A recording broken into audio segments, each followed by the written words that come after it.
أين كنت يا أحمد إلى هذا الوقت؟ عفوا يا معلم، ذهبت لأجدد الوضوء. لم لم تكتب الدرس يا خالد؟ انشغلت البارحة بخدمة والدي. لم لم تكتب الدرس؟ فقدت قلمي يا معلم. لم لم تتقن حفظ الدرس يا خالد؟ معذرة، سأتقن فيما بعد إن شاء الله.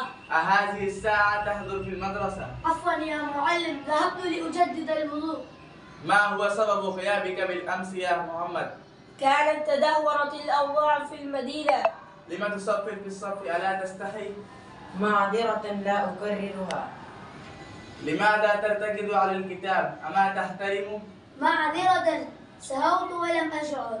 من لطخ الجدار بالحفظ؟ أخطأت فأرجو المسامحة، سأنظف. لماذا تفسد بيئة اللغة العربية؟ معذرة يا أستاذ، سأواظب على البيئة إن شاء الله. لماذا لونك متغير؟ أشعر بصداع وأريد الاستراحة. من الطالب الذي لم يحل التمارين؟ هل كل من التمارين؟ هل فهمتم الدرس أم لا؟ نعم، فهم الدرس والحمد لله.